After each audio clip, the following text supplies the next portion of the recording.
কর্মী ও সহায়িকারা অবসরের পর পেমেন্ট অফ গ্র্যাচুইটি অ্যাক্ট অনুযায়ী গ্র্যাচুইটি তাদের পাওয়ার অধিকার আছে। আজকে মাননীয় উচ্চ আদালত এক গুরুত্বপূর্ণ রায়ে স্পষ্টভাবে বলেছেন অঙ্গনারী কর্মী সহায়িকারা যারা আইসিডিএস স্কিমে কাজ করছেন এবং যারা অবসরে গেছেন তাদেরকে গ্র্যাচুইটি দিতে হবে পেমেন্ট অফ গ্র্যাচুইটি অ্যাক্টে, এবং সেটা দিতে হবে অবসরের 30 দিনের মধ্যে। যদি অবসরের 30 দিনের মধ্যে দেওয়া না হয় তাহলে সুদ সমেত দিতে হবে।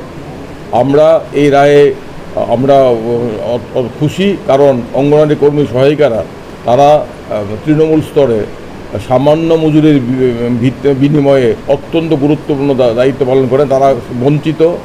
এই সরকার তাদের বঞ্চনা দূর করেনি। 2021 সনে সুপ্রিম কোর্ট একটি গুরুত্বপূর্ণ রায়ে বলেছিল যে অঙ্গনারী কর্মী সহায়িকারা জাতীয় দায়িত্ব পালন করছেন, তাদেরকে বঞ্চনা করা হচ্ছে এবং তারা গ্র্যাচুইটি প্রাপ্য। আমরা আশা করেছিলাম, এই রাজ্যের অঙ্গনারী কর্মী সহায়িকারা আশা করেছিল রাজ্য সরকার সুপ্রিম কোর্টের রায় মোতাবেক এই রাজ্যের অঙ্গনারী কর্মী সহায়িকাদের অবসরের পর গ্র্যাচুইটি দেবেন। কিন্তু আমরা দেখলাম রাজ্য সরকার তাদের দাবির প্রতি, তাদের বঞ্চনার প্রতি বিন্দুমাত্র দৃষ্টিপাত করেননি। রাজ্য সরকার সুপ্রিম কোর্টের নির্দেশ থাকা সত্ত্বেও এই রাজ্যের মন্ত্রিসভা, এই রাজ্যের আমলাকুল সুপ্রিম কোর্টের নির্দেশকে বৃদ্ধাঙ্গুষ্ঠ দেখিয়ে অবসরপ্রাপ্ত অঙ্গনারী কর্মীদের বলেছে যে তোমরা গ্র্যাচুইটি পাবে না। এর বিরুদ্ধে মামলা হয়েছে। আজকে একটি মামলায়, যে মামলাটি 20 জন অঙ্গনারী কর্মী সহায়িকারা করেছেন, সেই মামলায় মাননীয় বিচারপতি এস দত্ত প্রকাশিত স্পষ্টভাবে বলেছেন অঙ্গনারী কর্মী সহায়িকারা অবসরের পর গ্র্যাচুইটি প্রাপ্য। দি পেমেন্ট অফ গ্র্যাচুইটি অ্যাক্ট তাদের ক্ষেত্রে প্রযোজ্য। এই রায়ের ফলে এই রাজ্যের সমস্ত অঙ্গনারী কর্মী সহায়িকারা উপকৃত হবেন এবং তাদের দীর্ঘদিনের বঞ্চনার একটি সমাধান হলো। তারা আইনের দরজায় এসে অধিকার আদায় করতে পারলেন এবং এটা তাদের কাছে অত্যন্ত খুশির খবর। এবং আইনজীবী হিসাবেও আমরা খুশি যে অঙ্গনারী কর্মী সহায়িকাদের পক্ষে দাঁড়িয়ে আমরা তাদেরকে একটা বিজয় দিতে পেরেছি। এটা তাদের বিরাট জয়। আমরা জাতি হিসাবে, রাজ্যবাসী হিসাবে অঙ্গনারী কর্মী সহায়িকাদের কাছে কৃতজ্ঞ, কারণ আমরা জানি করোনার সময় কিংবা বিভিন্ন সময়ে অঙ্গনারী কর্মী সহায়িকারা শিশু সুরক্ষা, প্রসবকালীন সময়ে মেয়েদের সুরক্ষার ক্ষেত্রে, অন্যান্য ক্ষেত্রে অত্যন্ত গুরুত্বপূর্ণ দায়িত্ব পালন করেন, কিন্তু তাদের বঞ্চনার 12 মশার কোনো শেষ নেই।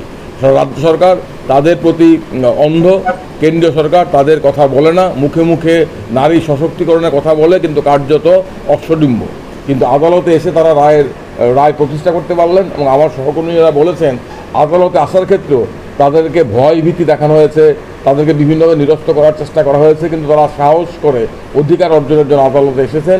আদালতে এসে তারা সাফল্য পেয়েছেন এবং তাদেরকে এই সাফল্য অন্যদেরকে অনুপ্রাণিত করবে এবং সবাই উপকৃত হবেন। এটা একটা গুরুত্বপূর্ণ রায়। এটা সমস্ত অঙ্গনারী কর্মী সহায়িকারা যারাই রিটায়ারমেন্টে গেছেন তাদেরকে দিতে হবে।